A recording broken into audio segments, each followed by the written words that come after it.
Ladies and gentlemen, good evening and welcome back to our YouTube channel once again. And it is my hope and prayer that this video is actually going to find you guys in good health. Personally, I am fine, as you can see. Kisumu is also fantastic. And maybe you could also let me know where you're watching the video from.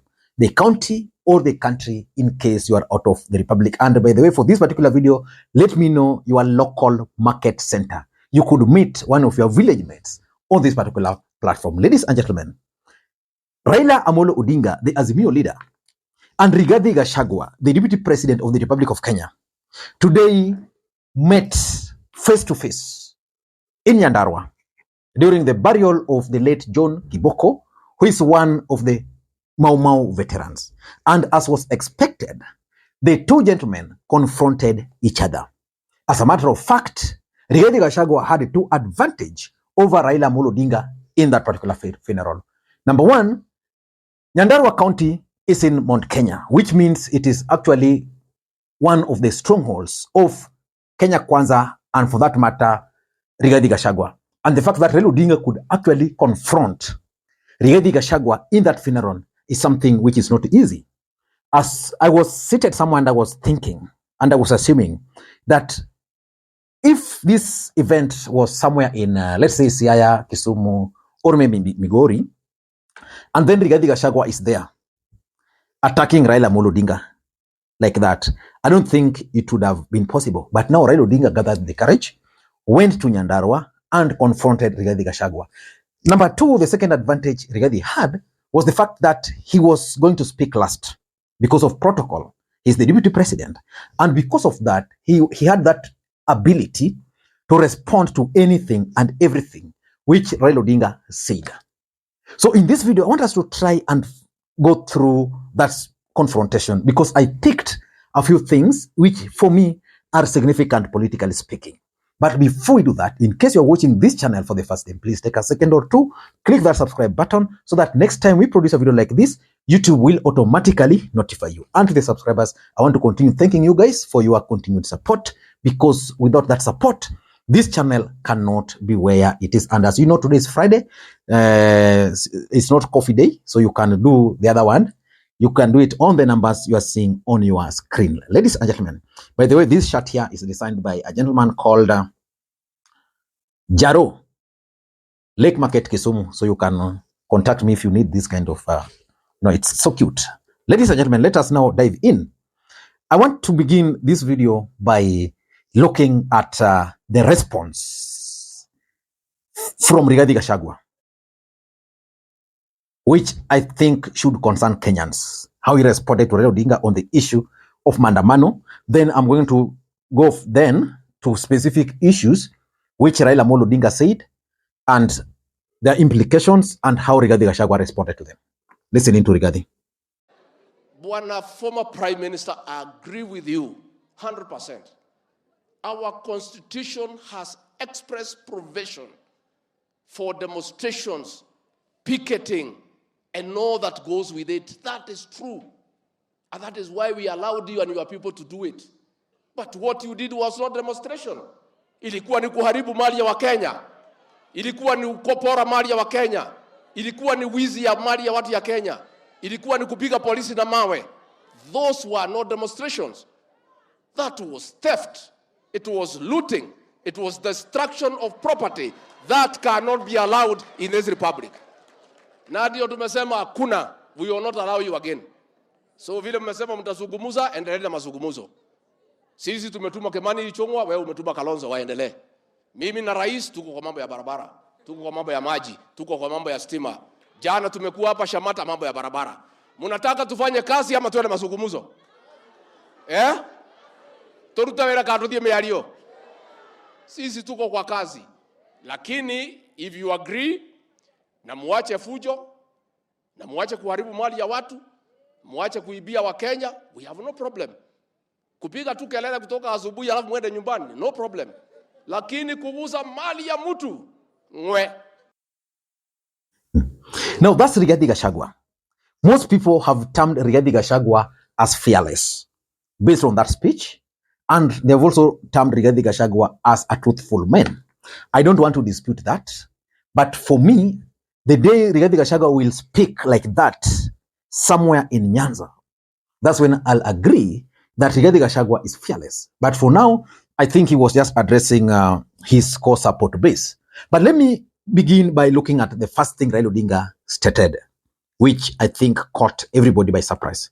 According to Raila Odinga, when John Kiboko, the Mau veteran, fell ill, the family reached out to him that he was in hospital, but the hospital had actually refused to admit him. So he had to intervene. He called his personal doctor, who I think has connections there, and the gentleman was admitted. And Raila Odinga actually said he coughed like 600,000 for the bill.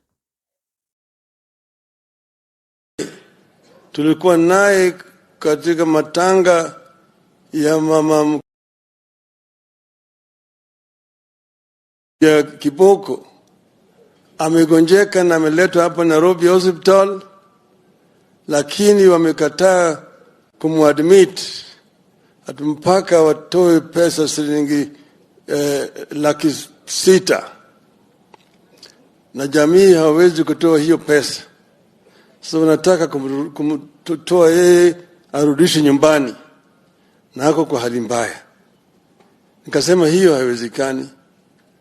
Sasa nikapiga simu kwa daktari yangu, nikamwambia piga simu hospitali, mwambie huyu mzee yako pale awe admitted, na mimi nitagarantii ya kwamba pesa italipwa. Mzee akawa admitted, manake walikuwa wanatafuta Rigiji lakini hawakumpata, wakapata baba. Sasa akawa admitted. Baadaye mimi nikauliza, sasa mzee anaendelea namna gani? Nikaambiwa sasa alikuwa kwa ICU, akaenda ICU, sasa yeye anazidi kupata nafuu. Nikaenda kwa hospitali, nikamtembelea hii. Tena nilikuwa kwa block pale ambapo mama walikuwa nafungwa. Pale walikuwa. Now that tells you something about Raila Odinga.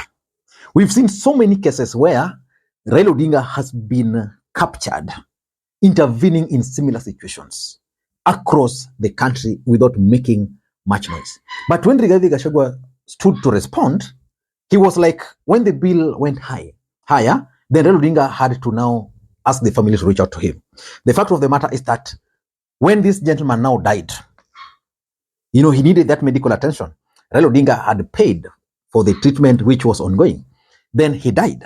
The moment he died, now it became a national issue for Rigathi Gachagua because they knew Raila was going to attend the funeral. They knew it was going to be a serious issue. So they had to rally the support of the governors and the rest to actually raise money. Listening to Rigathi Gachagua. Finally, it is true. Ulisaidia huyu mzee, ukasema akuwe admitted na ukakuwa guarantor. That when the bill became huge, wakakutafuta, ukaambia wanitafuta mimi mtoto ya Mau. Na wakanitafuta, tukasaidiana na governor and Kiarie Badilisha, I want to thank you. Watu natakikana sio ati nangoja mpaka mtu anakufa ndio sasa serikali inachukua gharama yake. Wangekuwa wanapata mshahara kila mwezi kwa mwezi mpaka wakufe hao watu. Maana yake walifanya kazi kubwa ya ukombozi wa taifa letu. Number 2, Raila Odinga also confronted Rigathi Gachagua on the issue of tribalism.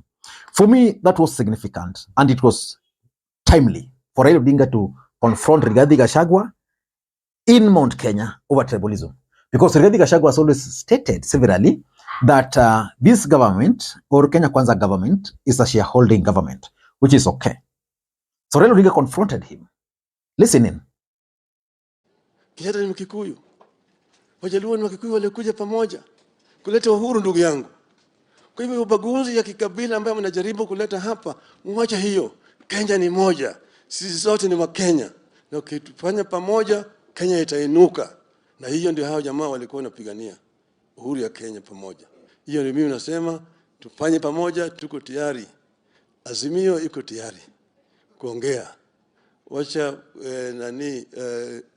Kimani Ichung'wah ongee na Kalonzo, na hiyo kaa kando, Ruto kae kando, Raila kae kando. Mungu aweke mzee wetu pahali pema peponi. Asante. Then there was the issue of the bipartisan talks.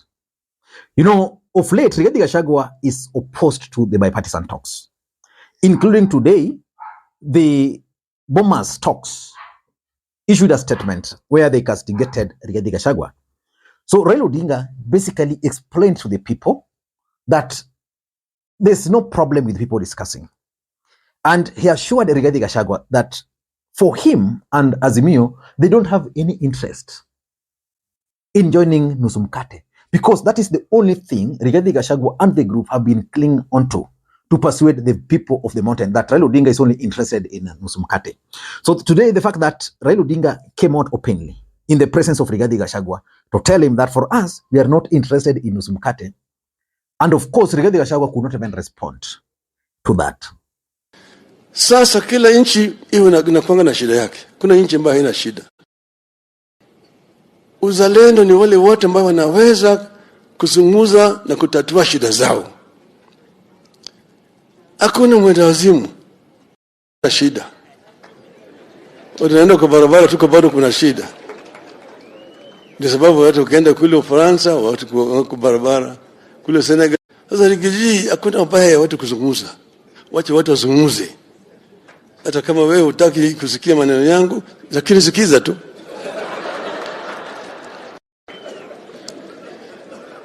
Na tena mimi nataka kukuambia, usiwe na wasiwasi. Sisi hatutaki nusu mkati. Mkati gani? Mkati gani? Mimi sitaki waziri mkuu. Yale yote mimi nishakuwa. Mimi sina haja. Wewe kaa pole, usiseme ati sisi hatutaki, wanataka mtu mkati, ameongea na Ruto. Mimi nikutana na Ruto lini? Mimi nimesema yale tuko na maneno swala nyeti nataka yatatuliwe. Na hata watu kiwaliza watakwambia wewe. Tulipokuwa tunaongea na wao wakati wa BBI, walikuwa nasema 1 man, 1 vote, 1 shilling.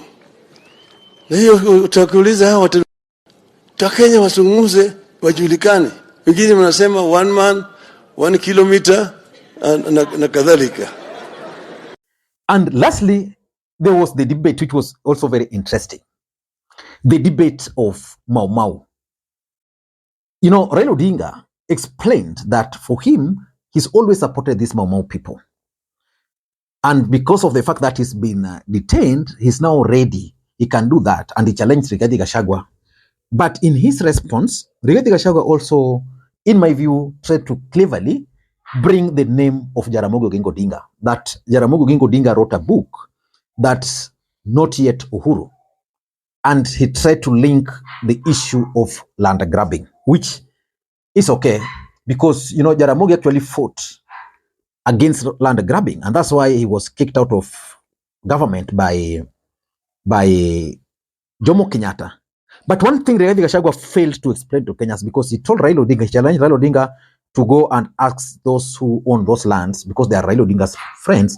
What he failed to tell those people was the fact that he, as Rigathi Gachagua, actually served the Kenyatta family. By that time, he knew so well about this land, he could not do anything. Currently, he's the deputy president.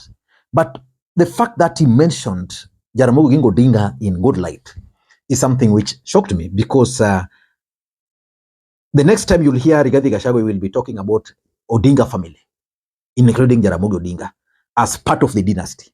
You know, Jaramogi Oginga Odinga fought for the liberation.